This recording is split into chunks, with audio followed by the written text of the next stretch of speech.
नमस्कार, विंध्य टाइम्स में आपका स्वागत है और आपके साथ मैं वसुंधरा शुक्ला। मध्य प्रदेश शासन के पंचायत व ग्रामीण विकास मंत्री कमलेश्वर पटेल आज रीवा जिले के दौरे पर राजनिवास पहुंचे। इस मौके पर उन्होंने प्रेस वार्ता कर प्रदेश सरकार के 1 माह के कार्यकाल व उपलब्धियों को गिनाया। रीवा जिले के दौरे पर आज राजनिवास पहुंचे प्रदेश सरकार के पंचायत व ग्रामीण विकास मंत्रालय के कैबिनेट मंत्री कमलेश्वर पटेल ने प्रेस वार्ता कार्यक्रम में सरकार के कार्यों की जानकारी दी। इस मौके पर उन्होंने कहा कि सरकार बदल गई है और प्रदेश की कार्यप्रणाली में भी बदलाव दिख रहा है। साथ ही उन्होंने किसानों की कर्ज माफी पर कहा कि सरकार किसानों के हित में कार्य करने के लिए तत्पर है और कांग्रेस पार्टी की ये सरकार आम जनता व गरीबों के लिए है। उन्होंने एक सवाल के जवाब में कहा कि भ्रष्टाचार मुक्त वातावरण देना सरकार की प्राथमिकता है। उन्होंने कहा कि हमारी सरकार किसी भी कीमत पर घोटालेबाजों को नहीं छोड़ेगी। आपका कर्ज माफी का, जिसको हमारे नेता आदरणीय राहुल गांधी जी ने मंदसौर में चुनावी सभा में उल्लेखित किया था, अपने भाषण में कहा था कि अगर हमारी सरकार बनेगी तो हम 10 दिन के अंदर कर्जा माफ करेंगे और अगर 10 दिन के अंदर कर्जा माफ करने में सक्षम नहीं होंगे हमारे मुख्यमंत्री, हमारी सरकार, तो उनको बाहर का रास्ता दिखा देंगे। तो हमारे माननीय मुख्यमंत्री जी ने 10 दिन तो बहुत दूर की बात है, 10 घंटे भी नहीं लगाए और मुख्यमंत्री पद की शपथ लेते ही सबसे पहले कर्ज माफी का आदेश किया और 51,000 रुपये कन्या विवाह के लिए आदेश किया। हम समझते हैं कि ये प्रदेश के किसानों के लिए बहुत बड़ी उपलब्धि है, क्योंकि विगत 15 वर्षों में किसानों के लिए पिछली सरकार बड़ी बड़ी बातें तो करती थी पर उस पर काम नहीं करती थी। योजनाएं तो बहुत सारी लागू करती थी, कभी भावांतर योजना तो कभी फसल बीमा योजना, बड़े बड़े भव्य आयोजन होते थे, करोड़ों रुपए आयोजन में खर्चा कर दिए जाते थे पर किसानों को लाभ नहीं मिलता था। किसान आत्महत्याएं भी बहुत सारे किसानों ने किया और बहुत सारी चीज़ें उनको समय पे सुविधा, किसानों को बिजली के इशू पे भी कई बार ट्रांसफार्मर जले रहते थे, नहीं बदलते थे। माननीय मुख्यमंत्री जी ने पहली मीटिंग में ट्रांसफार्मर 3 दिन के अंदर किसानों को बदल जाना चाहिए, इसका निर्देश जारी किया और आज हम ये कह सकते हैं कि हम लोगों के पास ट्रांसफार्मर्स को लेके, बिजली को लेके कंप्लेंट्स नहीं आ रही है कि ट्रांसफार्मर नहीं बदले जा रहे हैं। चाहे वो सीधी जिले की बात करें, नहीं तो हमें भी कई बार बिजली के इशू को लेके धरना प्रदर्शन, यहाँ तक कि सत्याग्रह तक करना पड़ा था।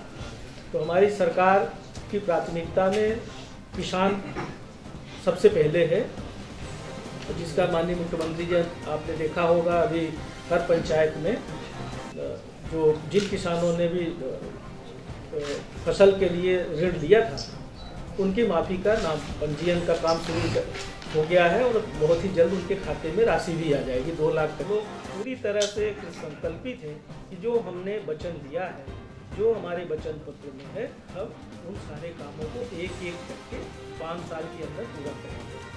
मिनिस्ट्री ऑफ पेट्रोलियम एसोसिएशन के तत्वाधान में आज साइकिल दिवस कार्यक्रम का आयोजन किया गया, जिसमें सैकड़ों की तादाद में बच्चों सहित अन्य लोगों ने साइकिल यात्रा निकाली तथा लोगों को पेट्रोल डीजल के बचाव पर जागरूक किया गया। पेट्रोलियम कॉरपोरेशन एकेडमी के द्वारा आज लोगों को साइकिल के प्रति जागरूक करने को लेकर साइकिल यात्रा निकाली गई, जिसमें उन्होंने पेट्रोल तथा डीजल के बचाव पर जन जागरूकता का प्रचार किया। दरअसल देश भर में बेवजह प्रयोग हो रहे पेट्रोल डीजल के बचाव को लेकर इस अभियान के तहत साइकिल यात्रा निकाली गई, जिससे ईंधन का बचाव किया जाए।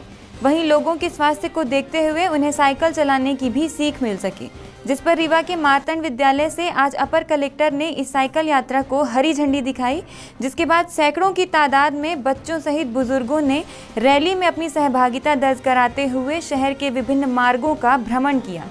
इसके साथ ही साइकिल यात्रा के दौरान कॉरपोरेशन के कर्मचारियों ने कहा कि अगर देश का प्रत्येक व्यक्ति महीने में 1 दिन साइकिल चलाकर डीजल पेट्रोल की बचत करता है तो नए भारत के निर्माण में उसकी अहम भूमिका मानी जाएगी। CRA एक संस्था है जिसमें ईंधन बचाने की जो लोगों में प्रवृत्ति डालने के लिए, जागरूक करने के लिए एक रीवा में आयोजन किया गया है इंडियन ऑयल द्वारा, जो कि यहाँ मार्तंड स्कूल ग्राउंड से बच्चे बच्चियों साइकिल के साथ जो भी चलाना चाहता है वो चलेंगे।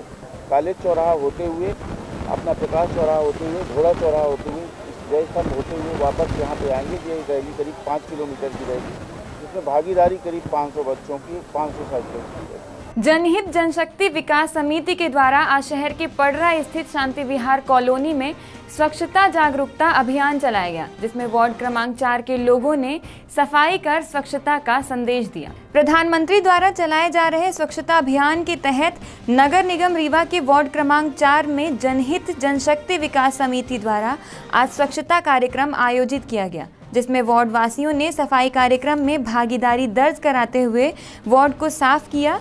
इसके साथ ही लोगों ने आसपास स्वच्छता का वातावरण तैयार करने का संकल्प लिया। समिति ने सफाई कार्यक्रम के उद्देश्यों पर बताते हुए कहा कि समिति द्वारा अब गायों की सुरक्षा के लिए भी सफाई कार्यक्रम चलाया जाएगा। इसके साथ ही स्वच्छता से आधे से ज़्यादा बीमारियों का खात्मा होगा। इससे आम लोगों को बड़ी राहत मिलेगी, जिसको ध्यान में रखकर सफाई कार्यक्रम आयोजित किया जाता रहेगा। हम लोगों ने एक जुलूस के रूप में 3-4 पार्क में हम लोगों ने स्वयं जाके सफाई की।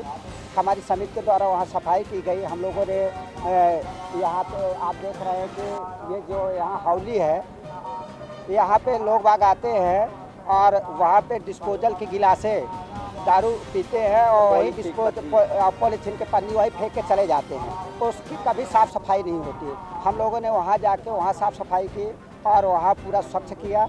इसके बाद नई बस्ती लग गए, वहाँ पे स्वच्छ किया। कॉलोनी में भ्रमण करते हुए जहाँ जहाँ गंदगी दिखे हम लोगों ने वहाँ साफ़ सफाई की। अगला हमारा लक्ष्य है कि हम लोग पॉलीथीन मुक्त अभियान चलाएं। आम लोगों को राहत देने के लिए आज शहर के कृष्णा राज कपूर ऑडिटोरियम में निःशुल्क होम्योपैथिक चिकित्सा शिविर का आयोजन किया गया, जिसमें 500 से अधिक मरीजों ने चिकित्सा शिविर का लाभ उठाया। स्वर्गीय लालजी शर्मा स्मृति आयोजन समिति के तत्वाधान में आज शहर के कृष्णा राज कपूर ऑडिटोरियम में राष्ट्रीय स्तर पर निःशुल्क चिकित्सा शिविर का आयोजन किया गया, जिसमें 500 से अधिक मरीजों ने शिविर का लाभ उठाया। आयोजकों ने बताया कि शिविर का आयोजन भारी संख्या में गरीबों को बेहतर लाभ उठाने व होम्योपैथिक के प्रचार प्रसार के लिए किया गया है। शिविर में 60 विशेषज्ञों ने मरीजों का परीक्षण किया, साथ ही उनके बीच उपचार के लिए संबंधित रोगों की दवाइयों का भी वितरण किया गया। इस मौके पर शिविर का लाभ उठा रहे मरीजों ने कहा कि गरीबों के हित में ऐसे आयोजन होते रहने चाहिए, जिससे कोई भी व्यक्ति बीमारी के कारण अपनी ज़िंदगी ना गंवाए। ये एक राष्ट्रीय स्तर का होम्योपैथिक चिकित्सा शिविर है, इसमें देश के कोने कोने से लगभग 50 से 60 होम्योपैथिक चिकित्सक आए हुए हैं और मरीजों का क्रमबद्ध पंजीयन हो चुका है। अब शिविर जस्ट 5 से 7 मिनट के अंदर शुरू हो जाएगा। जैसे शिविर शुरू हो जाएगा उसके बाद दवाइयों का यहाँ पे मैंने बना रखा है, दवाइयाँ वितरित होना शुरू हो जाएगी। आगे की खबरों के लिए बने रहिए विंध्या टाइम्स के साथ। धन्यवाद।